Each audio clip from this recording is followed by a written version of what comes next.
Now continue.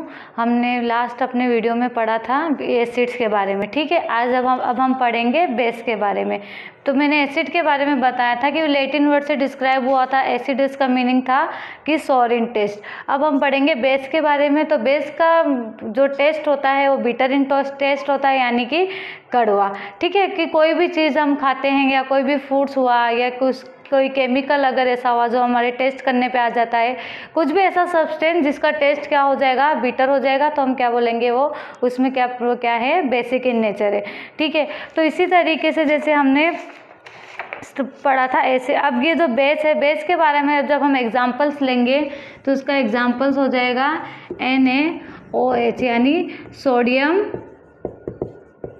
Hydro oxide, ठीक है, sodium hydroxide. तो देखिए सोडियम जो इतना जो वर्ड लिया है वो इसका क्या है, Na, ये इसका हो गया, और हाइड्रो ऑक्साइड का हो गया OH। इसी के अकॉर्डिंग मैं अब लेती हूँ नेक्स्ट एग्जांपल हमारा होगा KOH, यानी पोटेशियम हाइड्रोक्साइड। तो K जो हो गया वो हमारा पोटेशियम हो गया, OH क्या हो गया हमारा हाइड्रो ऑक्साइड, ठीक है। अब ये तो हो गया बेस के बारे में। अब बेस जैसे मैंने बताया था कि कोई भी सब्सटेंस को हम क्या नहीं कर सकते हैं, टेस्ट। कुछ सब्सटेंस ऐसे होंगे जिनको हम टेस्ट नहीं कर सकते हैं, तो उनके लिए हम क्या करेंगे, लिटमस पेपर का यूज़ करेंगे। किसका यूज़ करेंगे, लिटमस पेपर का। इसे ये जो पेपर होता है ये इसका बेस एसिड में कैसा नेचर था, ब्लू टू रेड, तो ये क्या होगा, रेड टू ब्लू, ठीक है। ये किस में कन्वर्ट हो जाएगा, रेड टू ब्लू में चेंज हो जाएगा।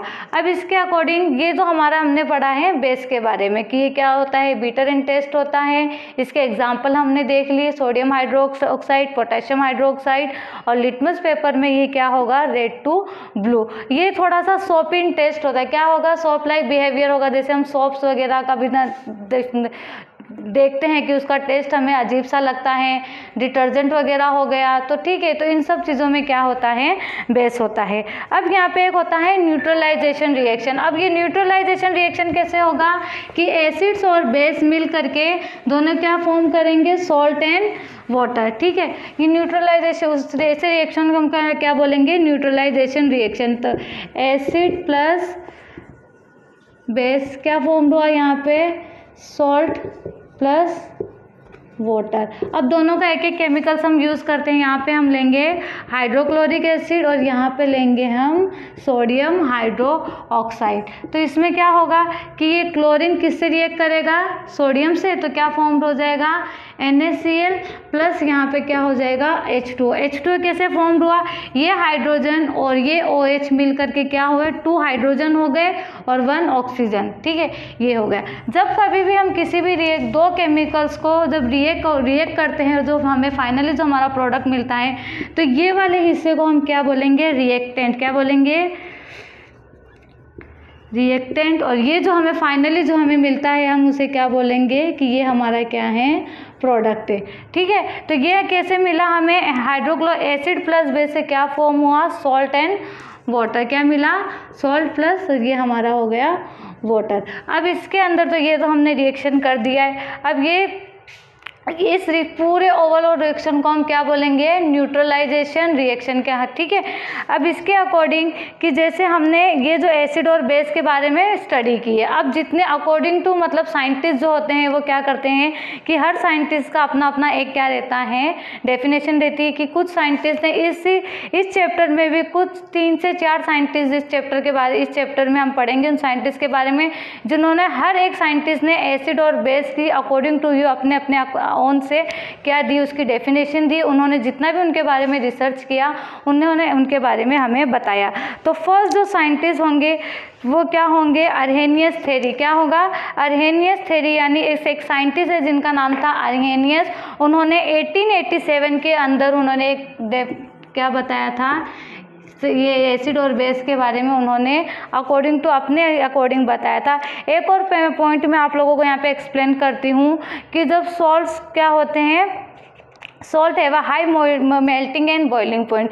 जब हम किसी भी सॉल्ट्स को क्या करेंगे, रिएक्ट करते हैं, तो उसका जो मेल्ट करने का, किसी भी चीज़ को क्या कर रहे हैं हम, मेल्ट, यानी किसी सॉल्ट से सॉलिड से लिक्विड जब किसी को हम कन्वर्ट करते हैं, कैसे करेंगे, सॉलिड टू लिक्विड जब कोई चीज़ कन्वर्ट होती है, उसे बदला जाता है उसमें, तो उसे हम मेल्ट करते हैं ना, किसी गर्म करते हैं, हीट देते हैं, टेम्परेचर उसका बढ़ा देते हैं, तो हम क्या बोलेंगे, इसका ये क्या हो गया, मेल्टिंग पॉइंट। ठीक है, अब लिक्विड टू हमें क्या करना है, गैस फॉर्म में करना है। यहाँ पर गैस फॉर्म में जब आता है तो मतलब कोई चीज़ क्या होनी है, वेपर फॉर्म में, जैसे वाटर जो होता है, ठीक है, उसे क्या करते हैं, वेपराइज करते हैं ना, इवेपोरेट करते हैं। तो ये क्या होता है, लिक्विड टू गैस जब हो रहा है तो वो क्या हो रहा है, यहाँ पे बॉईल करना पड़ता है ना कि वाटर को। फॉर एग्जांपल इसमें हम आइस ले लेते हैं, आइस क्यूब अगर हमारे पास क्या है, सॉलिड फॉर्म में, ठीक है, उससे हमने क्या बना दिया, इसको वाटर बना दिया। तो मैंने इसको क्या किया है, मतलब ये सॉलिड था, इसको वाटर किया तो टेम्परेचर बढ़ाया तो ये मेल्ट होना स्टार्ट हो गया। मेल्ट होना तो इसको हम क्या बोलेंगे, ये पॉइंट को, ये हमारा क्या हो गया, मेल्टिंग पॉइंट। ठीक है, अब यही से इस वाटर को मुझे इवापोरेट करना है, वेपर फॉर्म बनाना है, तो ये क्या हो जाएगा, मेरा वेपर के फॉर्म में रिमूव हो जाएगा, तो हम इसे क्या बोलेंगे, बॉइलिंग पॉइंट। ठीक है, तो स्टूडेंट्स मैंने आप लोगों को एसिड्स और बेस के बारे में मैंने आप लोगों को बताया है, और उसके साथ ही साथ मैंने आपको न्यूट्रलाइजेशन रिएक्शन भी बताया। तो ये जिस तरीके से मैंने अभी आपको लास्ट वीडियो में मैंने जैसे आपको बताया था कि मैंने अपनी बुक्स के अंदर इंपॉर्टेंस पॉइंट्स को पूरा हाईलाइट करके रखा है इस तरीके से, तो आप लोगों को भी क्या करना है, इंपॉर्टेंस पॉइंट्स को जितना मैंने पढ़ा सबको हाईलाइट करना है, और उनके पॉइंट टू पॉइंट उनको आपको क्या करना है, उसके नोट्स प्रिपेयर करना है। और एक वर्क आप लोगों को करना है कि उसके अंदर उससे रिलेटेड जितने भी हमारे पीछे टेक्स्ट बुक में जो क्वेश्चन आंसर दिए उन्हें सर्च करना है।